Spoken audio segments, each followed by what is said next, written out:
Hey guys, my name is Helena and I've been tutoring for 3 or more years so far. So I tutor mainly in math and sciences, including bio, chem, physics, calculus, and also humanities. So I can also read some of your essays for you and help you out, especially because I took not only AP Lit in our class, but also capstone and more. I also teach some standardized testing, so for example, like ACT. And so if you guys need any help, please ask. I'm here to help you out.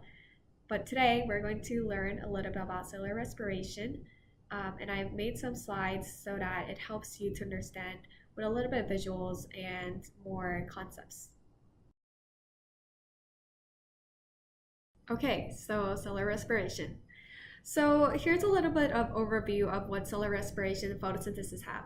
They're both called, in the way that together are called a cycle. It's because one of the byproducts needed for the next step to occur. So for example, in the ecosystem, when there's a light energy that hits the chloroplasts, chloroplasts are the ones in plants that makes the plants look green.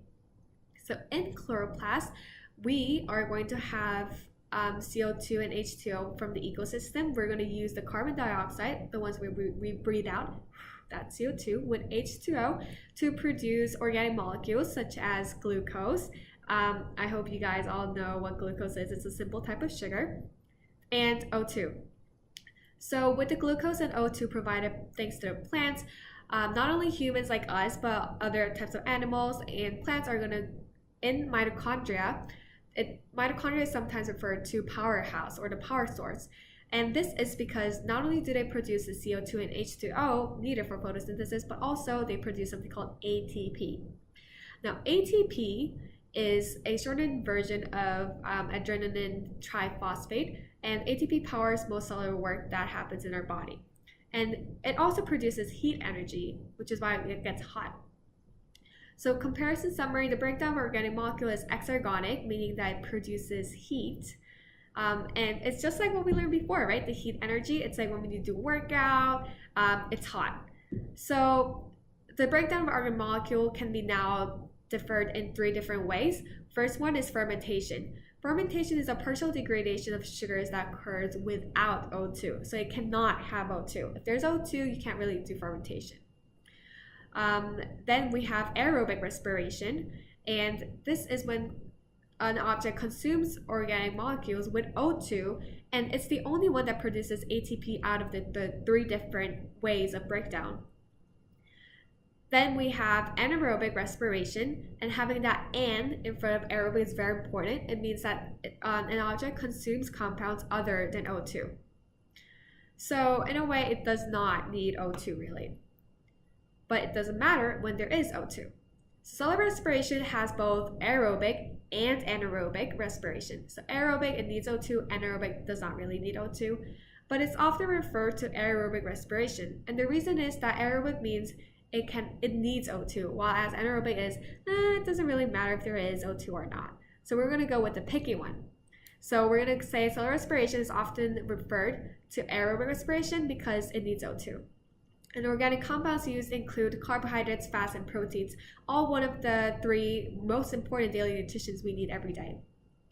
So once again, this is all where science gets connected. Now we're going to move on to redox. It's a little bit of chemistry. So oxidation is lose electrons, while reduction is gain in electrons. And we often learn this as Leo, the line goes grr, right? So what happens here is that Leo, lose electron, is oxidation, and grr, gain electron, is reduction. This is a pretty simple way to memorize this redox part, and it's quite essential as you will learn this not only in bio but also chem. So during cellular respiration, the fuel, such as glucose, is oxidized and O2 is reduced. So oxidized, we're going to say that oxidation is lose electrons, right? Leo, the line. And reduced is gain electrons, grr. So C6H12O6 that we see right here is actually the scientific way, or more like chemical way, to write glucose. And it becomes 6CO2. So see the 12H pluses, it's gone, right? So we're going to say it lost 12H pluses, so it's oxidation. Now look at 6O2 becomes 6H2O. It gained 12H 2. And H pluses, see, like 6 times 2 right there, that's 12. So it gained, meaning it is reduction. So now we're going to have a little bit of introduction to ETC as known as electron transport chain. A lot of students have difficulty understanding the ETC details and more, but as we broken down the redox and the overview, if we break down each steps, it's going to be quite easy to understand once you see the big picture and see the whole idea together and you connect it. And I'm going to help you do that. I'm going to help you connect the ideas and different details. So in cell respiration, glucose is broken down into a series of steps and electrons from organic compounds. Electrons, we can say as H pluses, are usually first transferred to NAD+. NAD+ is a type of coenzyme. It's an oxidizing agent, meaning that it gets reduced itself to be an oxidizing agent. So the NAD+ with the H+, now that it is reduced, that it gained H+, is now NADH. And NADH has stored energy to synthesize ATP. As we learned before, it's a byproduct of cellular respiration. And the NADH is going to pass the electrons, and the electrons, once again, the H's here, to the electron transport chain.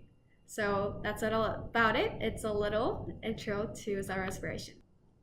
All right, that's about it for today. I hope you enjoyed. I also hope you learned something and that was useful for you. Thank you guys so much for checking it out, and I hope to hear back from you soon so that we can get some lessons scheduled and learn more about the concepts that you need help on. Thank you. Bye.